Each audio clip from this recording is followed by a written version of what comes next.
Assalamualaikum warahmatullahi wabarakatuh. Perkenalkan, nama saya Salsabila Zahra dengan NIM akhir 043. Saya akan membacakan bab 2 Sejarah Singkat Sains. Hakikat dan perkembangan sains. Pertama-tama kita perlu menjelaskan apa arti sains. Di kosakata Arab Islam, kata untuk sains adalah ilm, sama dengan yang digunakan untuk pengetahuan. Ilm mencakup segala bentuk pengetahuan, termasuk pengetahuan yang diwahyukan, kitab suci, pengetahuan keagamaan yang dibangun dari kitab suci, hadis Nabi, pendapat ulama, dan seterusnya. Ilmu juga mencakup ilmu sosial dan humaniora, misalnya sejarah. Namun, kini ketika kata sains digunakan, yang dimaksud biasanya adalah ilmu alam, upaya kita mengerti alam dan jagat raya, serta penjabaran dan penjelasan mengapa dan bagaimana benda-benda bekerja seperti begini atau begitu. Upaya mengerti cara kerja dunia sekeliling kita sudah ada sejak awal keberadaan manusia. Sejak zaman dahulu, berdasarkan apa yang kita ketahui dari lukisan di gua dan batu, kulit dan tulang hewan, dan bukti lain, manusia selalu kagum dengan gejala alam, terutama kejadian di langit, perubahan fase bulan, meteor, komet, dan lain-lain.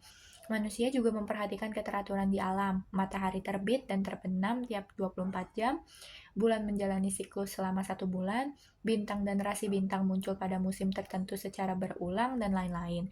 Selama ribuan tahun, manusia telah bertanya-tanya mengenai gejala alam. Jadi, bolehlah dikatakan bahwa ilmu alam sudah ada sejak awal keberadaan manusia.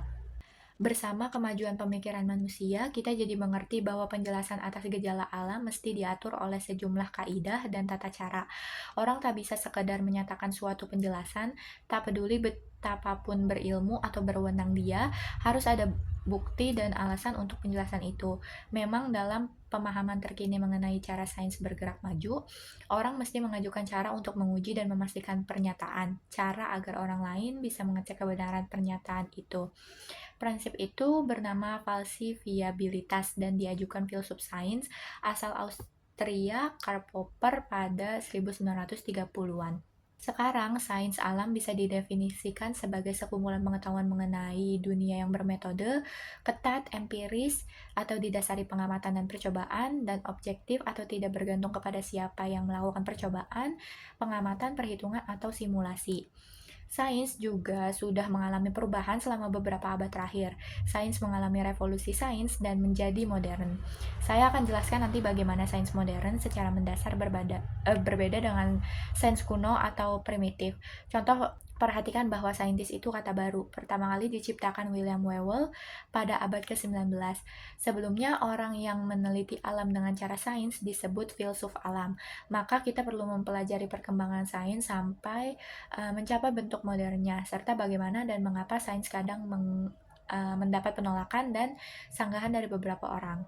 Satu pertanyaan terkait harus dibahas sebelum saya menyajikan sejarah singkat sains, apakah sains mengalami kemajuan terus-menerus berangsur-angsur, atau apakah sains melompat-lompat melalui penemuan-penemuan besar yang mengubah kumpulan pengetahuan yang ada.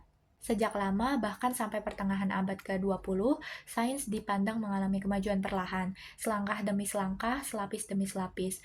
Namun, Thomas Kuhn, ahli sejarah dan filsafat sains abad ke-20, mengguncang keadaan ketika dalam bukunya The Structure of Scientific Revolutions, dia mengajukan pandangan bahwa sains mengalami periode sains normal ketika ada paradigma dominan yang dipakai semua orang untuk bekerja.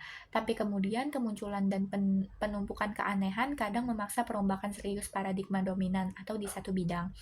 Sehingga terjadi revolusi.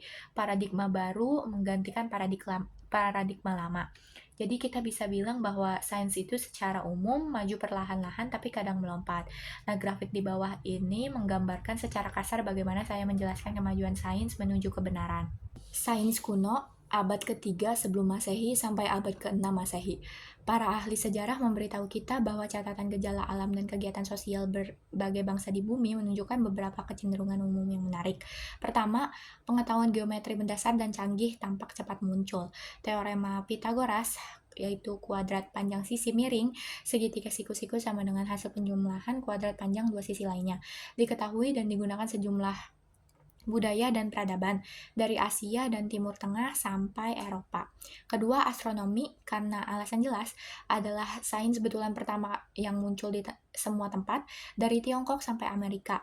Langit memang menampilkan keteraturan, tatanan, keindahan, dan kemegahan setiap siang dan malam, mengundang suatu bentuk pemahaman, penjelasan, atau penafsiran. Ketiga, sains secara umum dan astronomi secara khusus hampir selalu berkaitan dengan agama.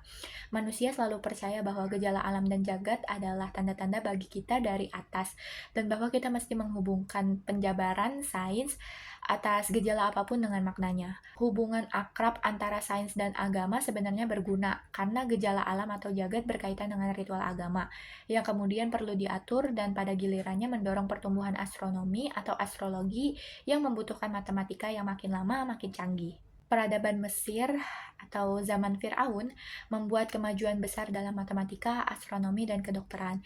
Geometri awalnya diperlukan untuk mengukur tanah, terutama karena banjir Sungai Nil sering menghapus batas antar tanah milik orang. Geometri makin penting dalam proyek-proyek pembangunan besar selama berabad-abad, misalnya piramida dan kuil. Mesir juga dikenal menguasai alkimia dan pengobatan dengan ramuan dan teknik pembuatan murni. Semuanya mendorong penelitian dan kemajuan beberapa aspek sains alam. Peradaban lain yang banyak menyumbang kemajuan sains adalah peradaban Sumeria atau Babilonia di Mesopotamia atau Irak.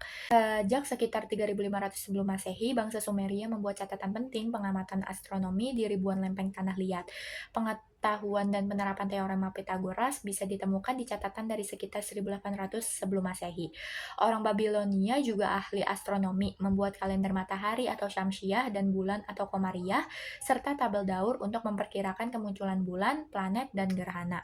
Nani, sains muncul bercampur filsafat sejak sekitar abad ke-6 atau ke-7 sebelum Masehi. Thales sering disebut sebagai bapak sains. Dia mencoba memberi penjelasan sains yang menyeluruh untuk semua gejala alam yang diamati.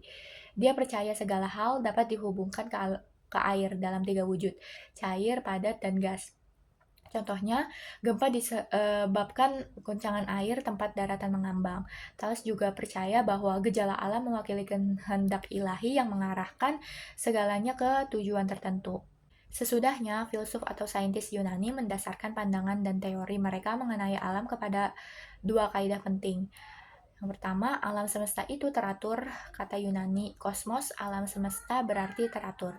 Yang kedua, dunia bisa dimengerti dengan cara rasional, makanya filsafat berkembang. Gagasan penting lain muncul di filsafat Yunani atau teleologi, bahwa benda-benda bergerak menuju suatu tujuan karena kecenderungan sifat mereka, yang ditetapkan oleh ilahi. Kita akan lihat bahwa sains modern menolak teleologi, serta hanya mempertahankan kaidah keteraturan dan cara penemuan rasional. Konsep penting yang muncul di antara para filsuf dan ahli alam Yunani adalah atom.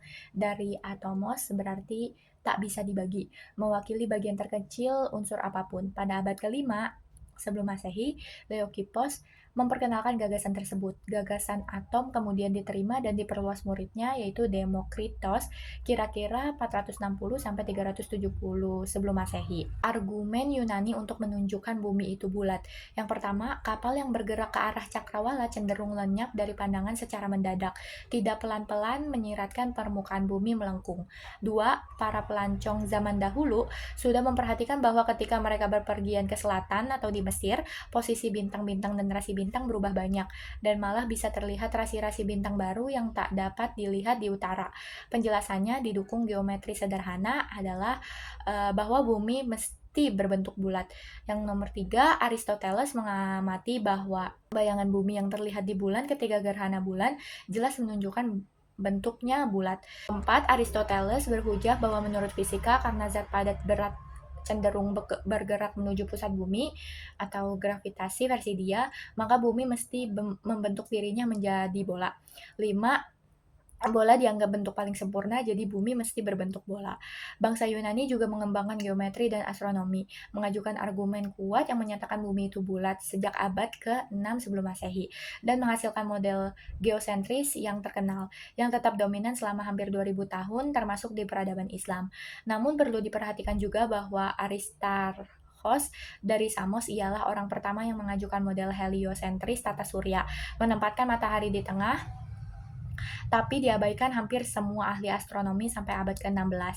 Pencapaian lainnya mencakup perhitungan akurat panjang keliling bumi oleh ahli geografi Eratosthenes dan pembuatan katalog bintang pertama oleh Hipparchus kira-kira 190 sampai 120 sebelum Masehi.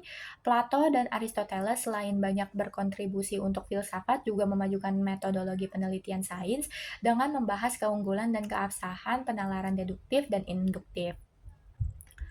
Penalaran deduktif adalah alur pemikiran logis langkah demi langkah yang berawal dari prinsip umum atau hipotesis sampai ke kesimpulan yang berasal dari asumsi awal. Itu biasa dilakukan di filsafat dan matematika.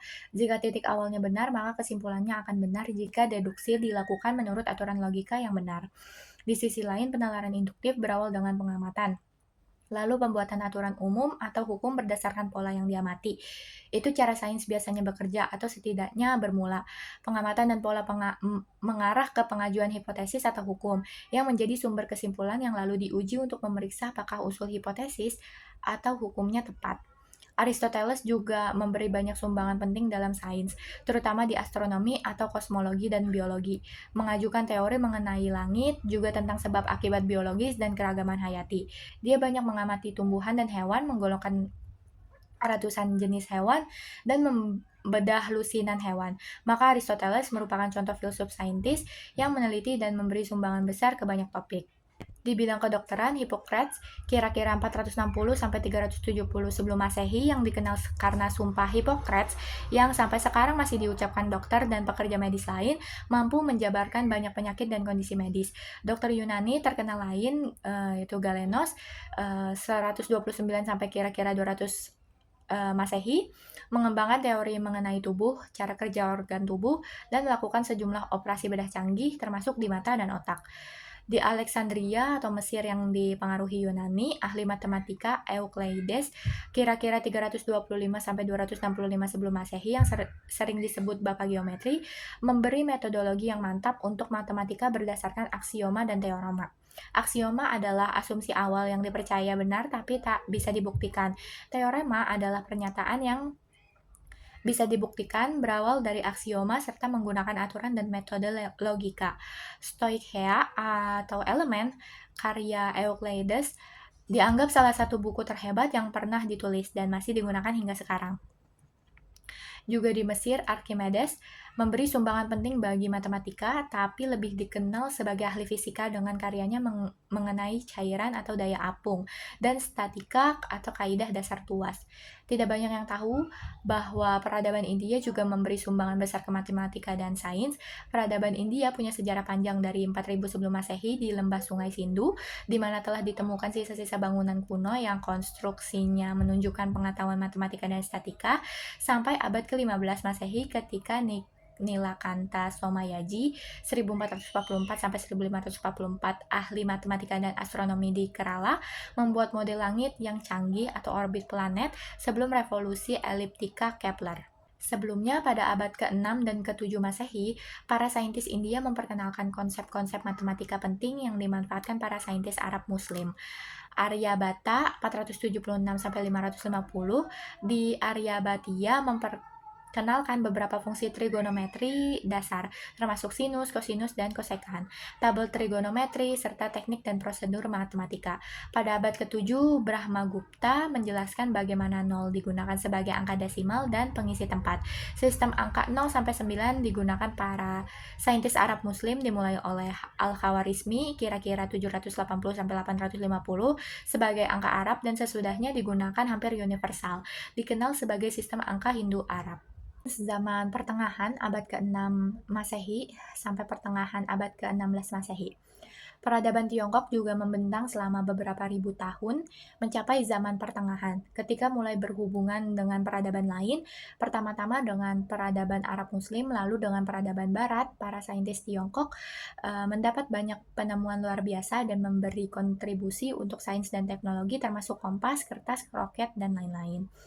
Sementara 0 tak digunakan sebagai angka dan jumlah tersendiri, 10 dianggap suatu jumlah, dan pada abad ke-1 Masehi, angka negatif dan pecahan mulai dipakai.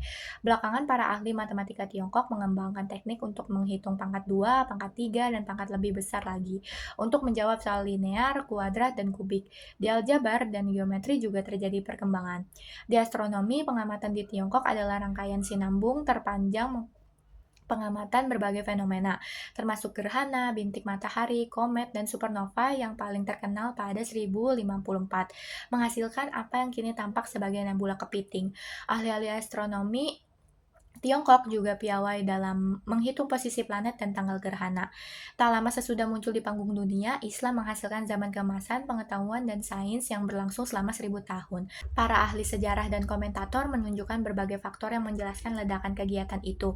Quran yang mendorong Muslim memikirkan ayat-ayat Allah di langit dan menyelidiki bumi untuk mencari pengetahuan, hadis yang meninggikan posisi orang berilmu, sampai ibadah atau sholat, puasa, aturan transaksi keuangan, dan lain-lain yang diwajibkan kepada umat Islam. Waktu sholat, arah kiblat, pembuatan kalender Islam untuk acara-acara keagamaan seperti Ramadan, Id, Haji, dan keperluan sipil seperti pembayaran gaji, utang, dan lain-lain.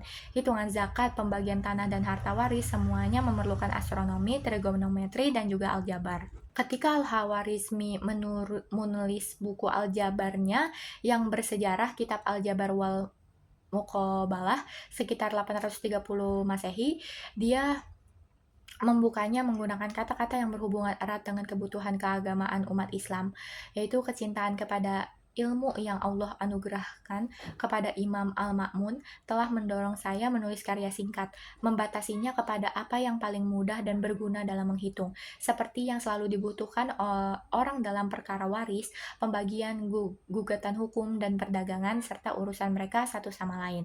Satu contoh yang dia berikan adalah perempuan yang meninggalkan dan mewariskan hartanya ke suami, satu anak laki-laki dan 3 anak perempuan, menurut aturan waris Islam. Al-Khawarizmi kemudian menunjukkan bahwa masalah itu bisa diubah menjadi persamaan aljabar, dan perhitungan sederhana memungkinkan kita mengetahui bagian tiap orang. Dia lalu menunjukkan bahwa soal-soal yang lebih rumit, termasuk penentuan zakat, bisa dijawab dengan cara yang sama. Para ahli sejarah dan komentator juga menunjukkan budaya sains yang ditemukan kaum muslim ketika memasuki tempat-tempat seperti Mesopotamia dan lembah Sungai Nil, dan menemukan sistem irigasi canggih, pengetahuan kompleks mengenai kehidupan, dan keahlian teknik canggih dalam kerja tekstil, kulit, kaca, dan logam. Sesudah berinteraksi dengan para sarjana India, Bizantium, dan negeri-negeri lain, umat Islam belajar cara penelitian dan pembelajaran sistematis yang kemudian menjadi sains. Saintis Muslim menganggap percobaan sebagai dasar sains, bahkan lebih mementingkan percobaan daripada orang Yunani yang lebih unggul dalam hal teori dan pengembangan sains. Maka Ibnul Haytham kira-kira 965-1040 Masehi, salah satu yang terhebat di antara ribuan saintis pada zaman keemasan peradaban Islam, diakui sebagai seorang pembangun pertama metode sains yang sering dianggap ciptaan Francis Bacon yang hidup sekitar 500 tahun sesudahnya, yang mengutamakan pemeriksaan kebenaran hasil atau anggapan apapun lewat percobaan. Ibnul Haytham juga dianggap sebagai bapak optika karena karyanya Kitab Al-Manazir, yaitu kitab optika kira-kira 1000 Masehi, yang bukan hanya menunjukkan dengan tegas bahwa penglihatan adalah hasil cahaya yang masuk ke mata atau bukan karena cahaya keluar dari mata, memberikan penjelasan fisik dan fisiologis proses penglihatan, melainkan juga menyajikan banyak alat optik seperti cermin berbagai bentuk dan gejala optik termasuk pemantulan dan pembiasan. Barangkali bidang yang paling lama aktif dalam zaman keemasan sains Islam adalah astronomi, seringkali bercampur dengan astrologi. Peradaban Islam mendirikan observatorium mengagumkan selama 8 abad dan di banyak tempat dari Turki sampai India, termasuk di Maragah, sekarang di Iran Barat, di mana satu observatorium yang berdiri hanya selama 30 tahun menghasilkan sekolah astronomi terbesar zaman itu, dan Samarkand, di mana ada satu alat yang berada di tanah dengan jari-jari sepanjang 40 meter.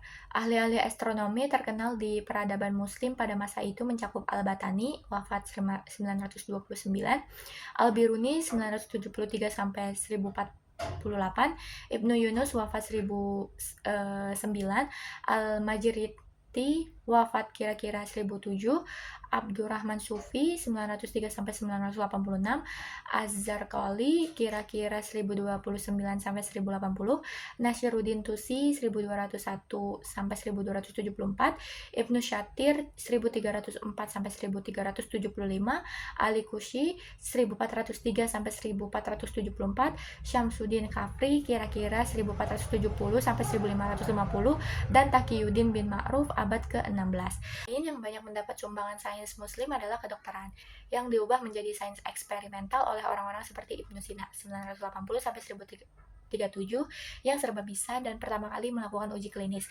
Orang hebat ini juga dianggap penemu sifat menular pada penyakit dan pengembangan awal farmakologis klinis.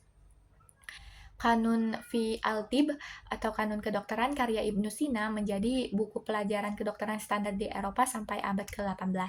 Kontributor penting lain dalam bidang kedokteran selama zaman keemasan Islam mencakup Razi, wafat 923 atau 924, yang menerapkan pengetahuan kimia dalam kedokteran. Abul Qasim Az-Zahrawi atau Al-Bukasis, wafat kira-kira 1013, terkenal karena alat-alat bedah yang dia gunakan dan jabarkan di karyanya. Kitab At-Tasrif, ensiklopedia medis dengan 30 bagian yang menjabarkan cara-cara membuat obat melalui sublimasi dan penyulingan. Juga ada Ibnul Baitar, kira-kira 1188 sampai 1248, ahli tumbuhan, obat, dan kedokteran dari Andalusia. Dengan sumbangan terbesar berupa kitab Al-Jami' li Mufrodat Al-Adwiyah wal Al-Ziyah, kitab obat dan makanan, yang bukan hanya merujuk ke 150 penulis berbahasa Arab sebelumnya dan 20 penulis Yunani, melainkan juga mendaftar 1400 tumbuhan makanan dan obat. Karya besar keduanya berjudul Kitab Al-Mughni fi Al-Adwiyah Al-Mufrodah atau Kitab Obat Sederhana, ensiklopedia obat yang mencakup pengetahuan mengenai khasiat tumbuhan untuk mengobati berbagai penyakit di kepala, telinga, mata, dan lain-lain. Di dunia Islam mulai menurun sekitar abad ke-12. Prestasi sains dunia Islam mencapai puncak pada abad ke-10 dan ke-11, lalu menurun menjadi sangat rendah sejak abad ke-16 dan sesudahnya. Toby Huff misalnya menyatakan permulaan penurunannya adalah sekitar akhir abad ke-13 atau awal abad ke-14, Huff 1953. Sementara David Lindbergh menyatakan bahwa pada abad ke-15 tinggal sedikit yang tersisa, Lindbergh 1992. Beberapa faktor menyebabkan penurunan itu, sebagian dari luar atau perang salib dan Reconquista dan serbuan Mongol yang menghancurkan perpustakaan, observatorium, rumah sakit dan sekolah, kebangkitan Eropa pada abad ke-15 dan penurunan ekonomi negara-negara Islam, dan beberapa dari dalam kebangkitan teologi ortodoks sesudah Al-Ghazali, ketiadaan pelembagaan budaya sains, tidak adanya universitas atau lembaga pendidikan tinggi berstatus otonom, kesenjangan antara budaya elit dan awam, dan lain-lain. Menginjak abad ke-12, Eropa sudah mulai merevitalisasi budayanya dengan pembentukan universitas-universitas, Bologna, Paris, Oxford, dan lain-lain yang sangat berdampak. Dengan kurikulum liberal yang pelan-pelan dibangun serta semangat meneliti dan mempertanyakan yang dibina untuk melengkapi pengetahuan manusia. Tak diragukan bahwa itu dibantu khazanah ilmu yang didapat melalui kontak dengan peradaban muslim, terutama di Spanyol dan Sisilia, dan gerakan penerjemahan teks filsafat dan sains Yunani dan Islam dari bahasa Arab ke Latin. Perjalanan ke negeri-negeri jauh, terutama India dan Tiongkok, juga membawakan pengetahuan tambahan yang digunakan sebagai dasar perkembangan lebih lanjut. Pada abad ke-13, bentuk-bentuk awal metode sains dan pemahaman akan kebutuhan menjabarkan fenomena dan hasil secara matematis mulai berakar di Eropa bersama karya para sarjana seperti Robert Grosseteste 1175 sampai 1253 dan Roger Bacon 1214 sampai 1292 membuka jalan untuk Kopernikus dan Galileo. Sains modern pertengahan abad ke-16 sampai sekarang. Universitas-universitas Eropa yang baru didirikan dengan kurikulum terbuka dan peninjauan atas filsafat dan sains bersama teologi dan seni memberi hasil yang mengubah sejarah dunia. Renaissance, revolusi sains, pencerahan, dan belakangan revolusi industri semua bisa ditelusuri balik ke perubahan pendidikan dan intelektual tersebut.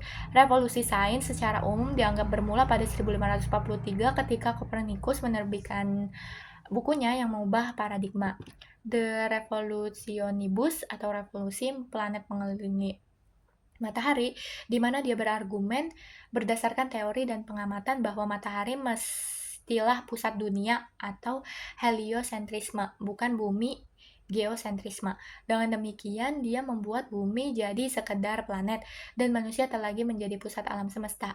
Yang dia sajikan sebagai pergeseran kecil posisi bumi sebenar-benarnya gempa besar sains, intelektual, bahkan teologis.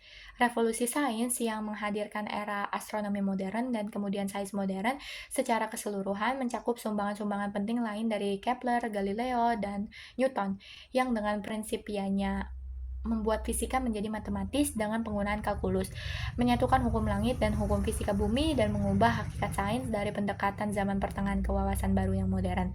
Kepler antara 1609 dan 1618 menyingkirkan orbit planet berbentuk lingkaran dan menggantinya dengan elips. Galileo mengubah studi gerak atau kinematika menjadi sains matematis presisi, dan yang lebih penting memperkenalkan teleskop untuk astronomi sehingga mengubah pandangan kita mengenai langit dan mendapatkan berbagai penemuan misalnya bulan-bulan Jupiter, dan yang paling mencolok adalah fase-fase Venus yang membenarkan gagasan heliosentris Kopernikus.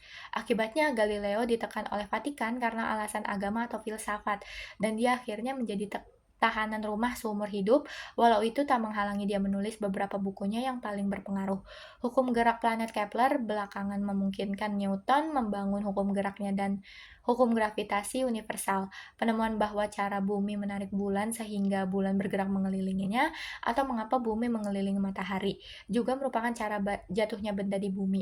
Kepler juga menciptakan teleskop baru lebih hebat daripada yang dibuat Galileo berdasarkan desain asli dari Belanda.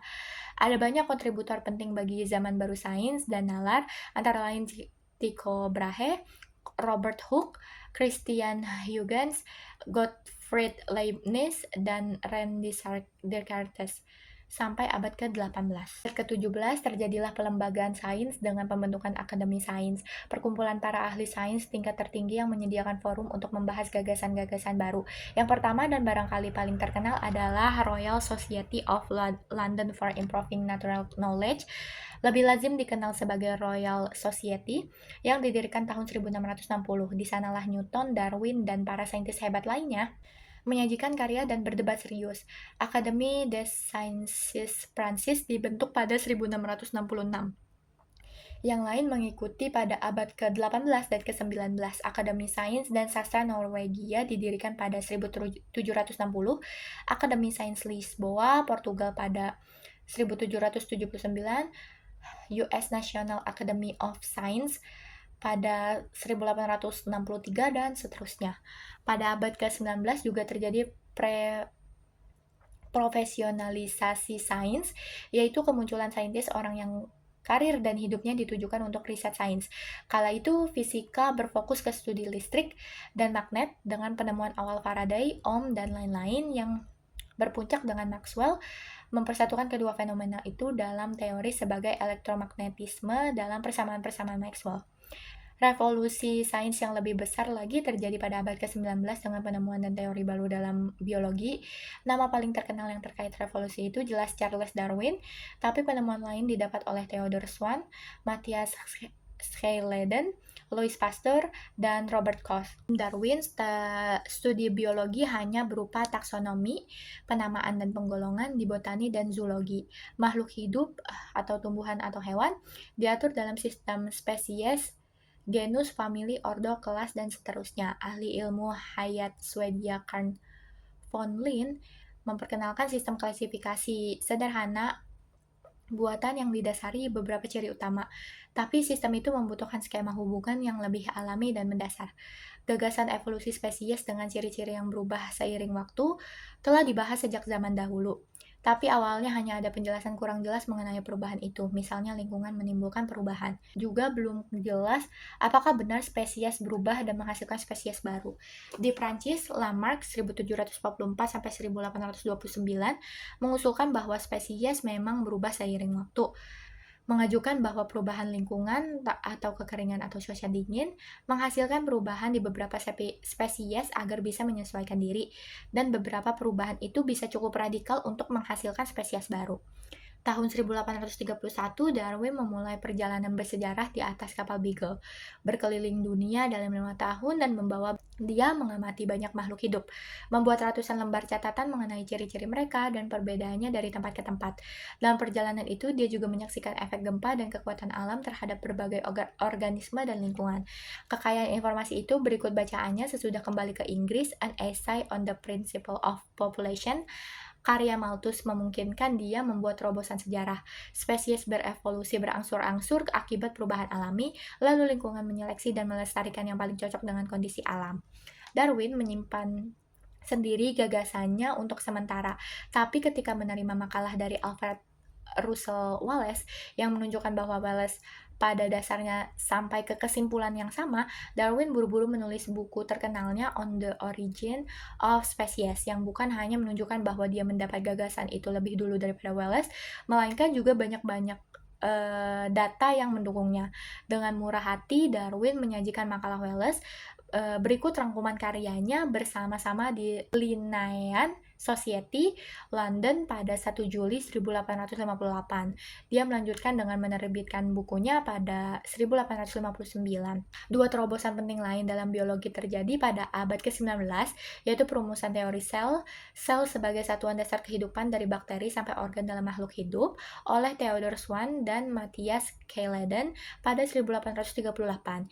Itu dimungkinkan oleh kemajuan mikroskop pada abad ke-18 dan awal ke-19, serta perumusan teori kuman penyakit oleh Pasteur di Prancis dan Koch di Jerman yang menunjukkan bahwa banyak penyakit disebabkan infeksi bakteri, sehingga memungkinkan perkembangan metode pengobatan berdasar imunologi.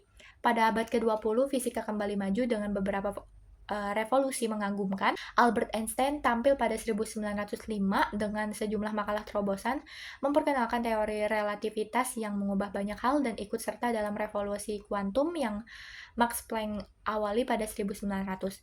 Niels Bohr, Werner Heisenberg, Erwin Schrödinger, dan yang lain melengkapi teori kuantum yang membuat banyak sekali bidang dengan cara-cara baru, dari fisika atom dan nuklir sampai nanoscience dan bahkan biologi. Einstein melanjutkan guncangannya terhadap fisika pada 1905 dengan karya besar lain. Pada 1915, teori relativitas umum yang memungkinkan kosmologi berkembang dengan dasar teoretis solid, juga astrofisika skala besar, galaksi, kuasar, lubang hitam, serta objek dan gejala lain. Georges Lemaitre, George Gamow, dan yang lain memperkenalkan teori ledakan besar, memungkinkan manusia membangun sejarah besar dari saat penciptaan sampai sekarang. Berbagai cabang sains bersatu dalam satu adicerita, antara lain fisika zarah dan radiasi selama ledakan besar, relativitas umum selama era pengembangan dan pembentukan galaksi, gravitasi, fisika nuklir, dan radiasi selama pembentukan bintang dan planet, termasuk tata surya kita, proses termal dan geologis pada awal keberadaan bumi, kemunculan air, CO2, kehidupan, dan oksigen di tahap berikutnya di planet kita, biologi dalam tahap berikutnya dengan evolusi kehidupan dan makhluk hidup kompleks, evolusi tingkat lanjut dengan kemunculan hewan lalu manusia, dan terakhir era budaya sains dan teknologi ketika manusia mulai mengerti sejarah jagat dan hayat serta menjelajahi alam semesta. Abad ke-21 menjanjikan penjelajahan, penemuan, dan lompatan pengetahuan yang lebih besar. Ketika kita berupaya menemukan planet baru, mengerti awal sejarah alam semesta dengan lebih akurat dan rinci, serta menjelajahi skala terkecil dunia nano dan biologi, atau rekayasa genetika dan bidang lainnya, petualangan besar berlanjut.